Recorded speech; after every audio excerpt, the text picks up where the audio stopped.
told you that there was a whole world outside of Facebook, Google, video games, and television, would you believe me? Probably not, because that seems to consume our world right now. There's something out there that's bigger than us all. It's warm, it's inviting, it's consistent, and we live because of it. Don't worry, I'm not going to preach to you guys. I'm actually talking about the sun.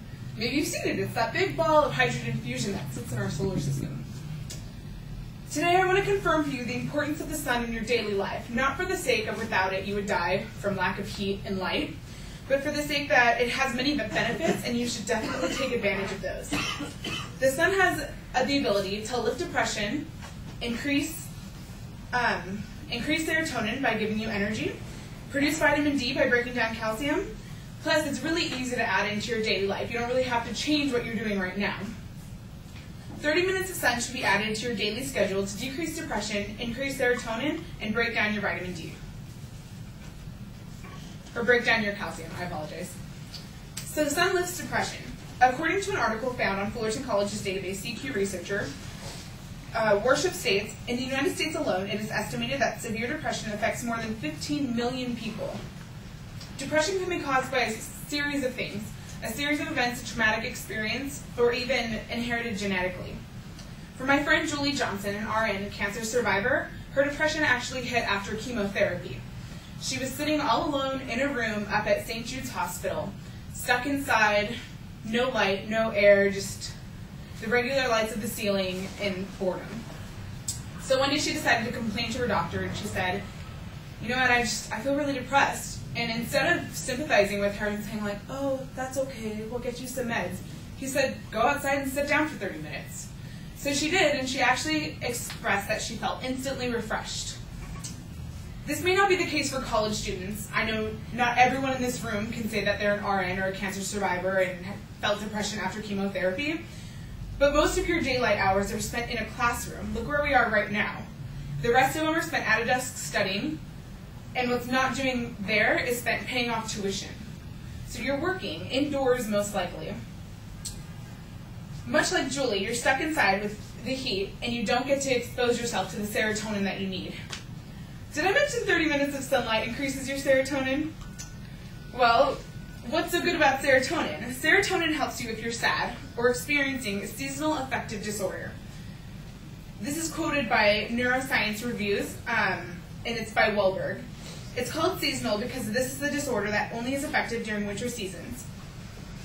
It tends to go away once summer comes. So only when it's gloomy outside, when there's no sun, kind of like today. How many of you woke up this morning feeling kind of down? I know I did. When there's no sun out, you tend to feel more down. A neurotransmitter, 80% of serotonin is found in your stomach.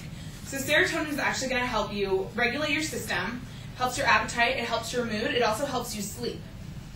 So it increases your mood, leaving a happier, more fun you. So while the sun is increasing serotonin, which in return is increasing your mood.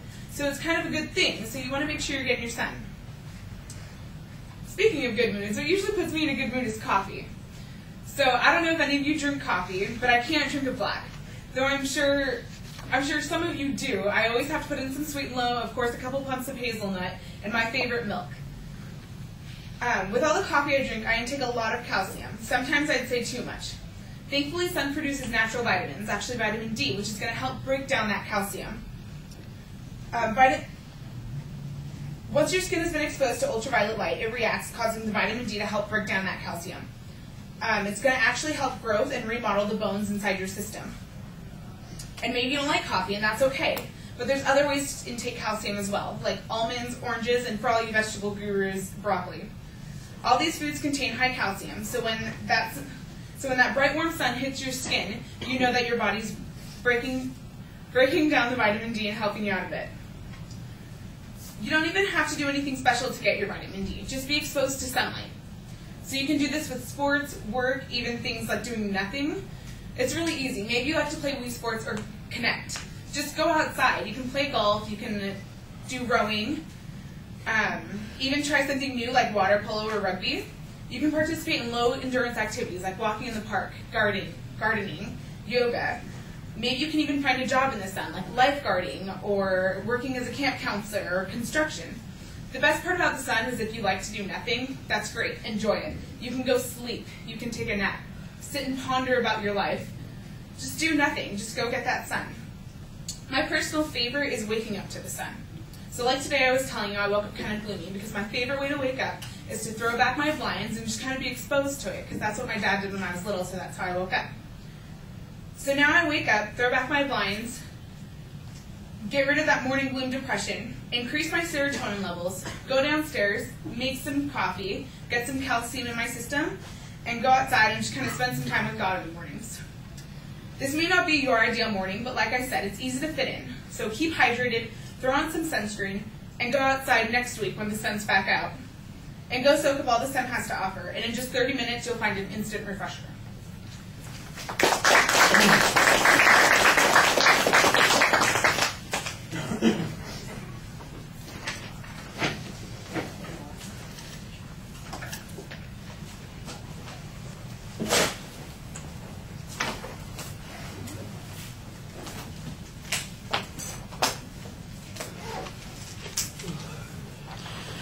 So, David, what did you think?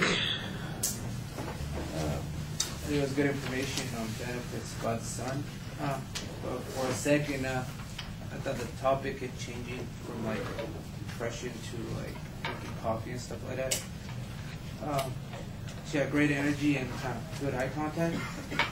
I like the personal stories that she was using, like growing up and her dad opening the blinds and stuff like that, and how she likes the sun, I guess. But it was good overall.